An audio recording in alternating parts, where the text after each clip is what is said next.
Welcome to the Dropship.com podcast. Today, we're bringing you more e-commerce insights, dropshipping strategies, and all the inspiration you need to grow your business. Whether you're a beginner or a pro, this podcast is your one-stop shop for success. Ready to roll? Here are your hosts, Ava and Noah. All right. Welcome back to another deep dive, everybody. You ready to jump into some really cool stuff? Always ready. Let's do it. Awesome. So today we are going to be tackling the fine art, the difficult task of writing product descriptions that really move the needle, that actually sell things. Right. And we are going to be going deep on this book called Killer Product Descriptions. Ooh, I like it. The secret to exclusive e-commerce sales. Explosive. That's what we want. Yes, that's the goal. Yes. So it's a crowded world out there online. Oh, it is. It is. So how do you stand out when you're Millions of products. when you're one of millions? Yeah, tons of competition. Right. And you have to, grab someone's attention with words because they can't touch it, they You can't feel it. they can't smell it. Yeah, all they have is a picture and a description. Yeah, often that's So how do you the make it or break it moment for a lot of customers. I know, and I feel like, and this book actually argues this point too, is that visuals can only take you so far, right? Yeah. You can have Like, you got to back it up. a gorgeous photo, Absolutely. but if you don't have words that back it up, that also really Steal the deal. really Entice people. enticey, yeah. yeah, Exactly. is powerful.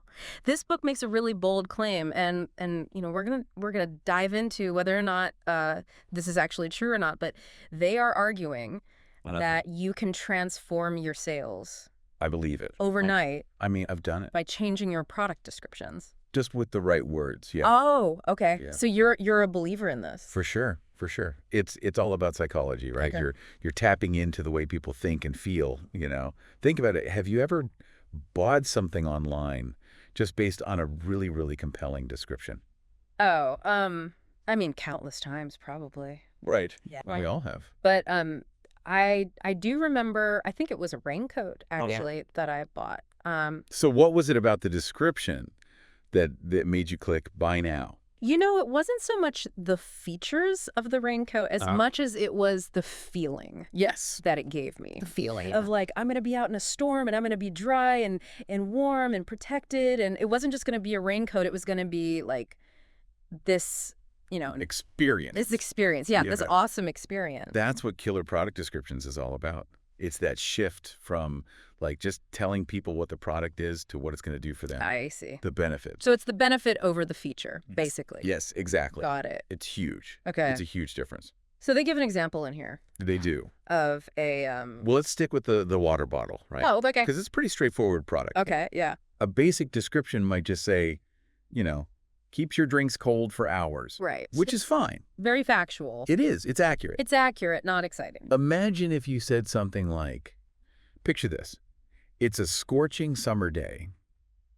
You're parched, Duh. but you reach for your trusty water bottle, and boom, ice-cold refreshment. Ah, okay. So suddenly it's not just a water bottle. It's like this It's an oasis? oasis, a lifesaver. Yeah, and it's like you're on a journey and you need this. Right. You need this to survive. Right? Exactly. Okay. So, I mean, you can do that with anything, right? From shoes to software to So, yeah, how do you you name it. write a compelling description Yeah. for something that's not For something that's not inherently exciting. right? Yeah, that's Excuse- the challenge. Because also, people online, I don't know about you, but I'm I'm a scanner. a scanner. Yeah, I don't read every word. absolutely. We live in a world of information overload. Right. You have to grab attention quickly. And then also there's so much competition for our attention, right? Exactly. Yeah. That if something doesn't grab me right away, You're moving on. I'm on to the next thing. Yeah. So So you got to hook them. how do you hook them? That's where the killer hook comes in, right? Oh, I like that. The killer hook. Okay. Yeah, it's that first line, that opening sentence that just grabs you. Like a fishing hook. It gets you. Makes you stop scrolling and say, wait a minute, what's this? Oh, okay. So they have an example of this. They do, yeah, with the chef's knife. Okay. Instead of just a boring, bland description, Mm-hmm. it starts with, tired of struggling with dull knives. Ooh, Right. that's good. Immediately, if you're someone who's in the market for a new chef's knife, Yep. you're like, yes, me too. Yeah. Like you're already nodding your head. You're already engaged. And then you're thinking about all the times Exactly. that you had a dull knife and All the frustration. the frustration. Yeah. Yeah. So, and then, And that sets the tone for the rest of the description. okay. So, and then, You're already invested. but what about keeping it concise? Yeah. Because we're talking about scanners. Right. So Clarity is king. how do you keep it? Short, sweet, to the point. Short, People don't have time to wade through paragraphs of text. right? So think bullet points. Okay. Highlight those key benefits. Oh, I get, okay. Like imagine you're looking at an office chair Okay. and the description says it has like ergonomic features for lumbar support. Right. Okay, that's fine. But what if you saw bullet points that said goodbye back pain? All day comfort guaranteed. Mm. Adjust to your body. So you're hitting all those, You're speaking directly to the benefits, to what Yeah. people actually care about. the pain points. Okay. Exactly. So, what about SEO? I feel like that's a big one It is huge, yeah. that people maybe don't think about with product descriptions. I think a lot of people think SEO is just for blog posts or websites. Yeah, I used to think that way too. It's crucial for product descriptions Okay, because you want people to be able to find your products. find them right Right. when they're searching. Exactly. Yeah. So, like, let's say you're selling, I don't know, organic skincare. Okay. If your description just says face cream, it's going to get lost in a sea of results. Right. But if you use terms like natural face moisturizer, vegan skincare, hydrating cream for sensitive skin, Okay. suddenly you're showing up in searches for those specific needs. So you're anticipating what people Exactly. look You're okay. putting yourself in their shoes Yeah. and speaking their language. And you're also like speaking the language of the search engine too, right? Absolutely, yeah. So An maybe- appeal to both. So it's this weird It's a balancing act. balancing act. For sure. So you're not just stuffing it full of keywords. It can't sound like a robot wrote it. Right. It has to sound human, It has to flow naturally. but also appeal to the robots. Exactly. So that's, That- find that sweet spot. That's the challenge. Right, the art of it. Okay. Yeah. We're going to take a quick break, Right. and we'll be right back to talk about how to find those magic words. Okay, we're back, and I'm already starting to like think about all the product descriptions on my website Yeah. that I need to rewrite. It's eye-opening, isn't it? It is. Once you start seeing it this way, Yeah, like I can't unsee it I see it everywhere now. everywhere. So what else should we be thinking about? Okay, so we've talked about features, benefits, Right. but it's more than that, right? Yeah. It's about creating a connection with the reader. Okay. Think of it like you're telling a story, Okay. a mini story around your product. I can see that. You want to draw them in, make them feel something, So it's like, Yeah. it's not just like not just dry facts. features. It's like, it's an experience. Yeah, it's an experience. Think about that travel backpack ad we talked about. Right, yeah. It didn't just say, oh, it has this many pockets, this many zippers. Right. It was like, imagine yourself exploring a new city with everything you need right at your fingertips. Yeah. You know, that feeling of freedom, adventure. I like it, yeah. That's what you want to evoke. So it's like almost like you're creating a feeling around that product. Exactly. So how do you do that with Yeah. something that maybe is not Right. that exciting? Like, how do you make a stapler sound sexy? Yeah, exactly. How do you make a stapler Right. sound like something you have to have? Well, you got to find the story in it. Okay. Even a stapler has a story. Okay. Instead of just saying heavy-duty construction, think about the user, right? Right. Maybe it's a student who's finally getting organized, conquering that mountain of paperwork, Okay, yeah. or a busy professional closing deals with a satisfying click. You know, So it's about highlighting those you find those moments. those little hero moments in everyday life. Exactly. I like it. Okay. Even the mundane can be extraordinary. With the right spin. So then once you have that story in mind, then the words kind of flow from that. Exactly. Okay, so that The words will come. you still want to keep it concise though, right? Oh, absolutely. Brevity is key. Oops, fine. Actually, online, Short attention spans? remember those bullet points, those little signposts, guiding the reader's eye I like it. to the most important information. Okay. And then there's SEO, Right. which we talked about. So how do you, No, how do we weave those keywords in Yeah, because without sounding like a robot?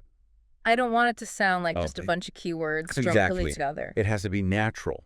Right. So like with the organic skincare example, Yeah. instead of just face cream, we said natural face moisturizer Mhm. or hydrating cream for sensitive skin. You're naturally incorporating those keywords. I see. So while still speaking to the customer's needs. you're kind of having a conversation with two audiences at the same time. Exactly. The search engine It's a delicate dance. yeah, The actual human. but it's doable. So how do you figure out which keywords? Oh, right. That's the big question. Because I imagine there's How do we find those magic words? a lot of competition for certain keywords, right? Oh, absolutely. That's where the research comes in. Okay, so we're back, Mm? and we are ready to dive into keyword research. Yes. Because I feel like that's the secret sauce. It is, yeah. Right. It's kind of the magic behind making sure people can actually find your products. Because if they can't find them, Right. It doesn't matter it doesn't matter. how amazing your descriptions are Right. if nobody's seeing them. So killer product descriptions, Mm. they get into this, right? Oh, yeah. They have a whole section on keyword research. Okay. Break it down for us. Okay, so the first step is you got to think like a customer. Okay. Put yourself in their shoes. So, What would you type into Google right. if you were looking for this product? Right. What words or phrases would you use? So it's not just, like coming up with what you think are the best words. Right. It's not about guessing. It's about understanding It's about research. how people actually search. Yes. Okay. So brainstorm a list of terms, right? Right, yeah. Let's say those travel backpacks we were talking about. You might start with travel backpack, carry-on backpack, backpack for weekend trips, Mm-hmm. lightweight travel bag. Okay. Just start getting those ideas flowing. So, and then how do you Yeah. know if those are any good? Right. So then you got to take it to the next level. Okay. Use some tools like Google's Keyword Planner. It's free. Okay. You can explore Amazon's search bar, see what autocomplete suggestions pop up. Okay. These tools give you insights into search volume. How many people are actually searching for these terms? So you're actually looking at data. Yes, data is your friend. Okay. You want to find those keywords that are relevant, Okay. but not too competitive. Right. Because if you're going up against, like, the giants, Right. it's going to be hard to rank. So you want to find something where you can actually, Find your niche. find your niche. So- Yeah. Okay. And then, once you have that list of golden keywords, weave them into your descriptions Okay. naturally, seamlessly. So it's like that balance again? It's always a balance. And Appealing to the robots and the humans. right. So it reads well, but it also It's an art. ranks well. Exactly. Okay. And what about Mhm. you write your description, you've done your research, you've put it up there. Right. Like, is that it? No. Or It's an ongoing process. do you have to You got to keep tweaking, keep tweaking it? testing, refining. Okay. So how do you know if it's working or not? Look at your data. Mhm. Are people finding your products? Right. Are they clicking? Okay. Are they buying? Okay. If not, change it up. Okay. So Try new keywords, experiment. it's a process. It's not just a Honestly. one-time thing. It's a journey. Okay. So this has been such a cool deep dive. It has been fun, yeah. I feel like I've been given A lot to think about. all the secrets, Mm-hmm. the keys to the kingdom. Like, I'm ready to go out Go forth and sell. and start Yeah. revamping all my descriptions. I love it. So if there was one thing that you wanted our listeners to take away from Trust me. this deep dive. I would say, remember, writing these killer product descriptions, it's not a one-time task. Okay. It's an ongoing process. It's about research, testing, refining, and with the right approach, Mm-hmm. you can turn your product pages from just like basic descriptions Right. into these powerful sales tools Yeah. that really connect with your audience. I like it. Goose those conversions. I like it. Yeah. I'm ready. I'm ready to go do it. Awesome. This book, Killer Product Descriptions, I think we can both agree is a good one. It's a must-read for sure. It's a must read. So go check it out. It's been amazing having you on. Thanks for having me. Of course, until next time. Until next time. Happy selling, everybody, and keep those deep dives coming. That's it for today on the dropship.com podcast. We hope you got some value out of this episode. If you're looking to stay ahead in e-commerce and dropshipping, the dropship.com newsletter is where we dive deeper into the latest trends, news, and strategies. Delivered every Monday and Thursday. Don't miss it. Subscribe with the link below.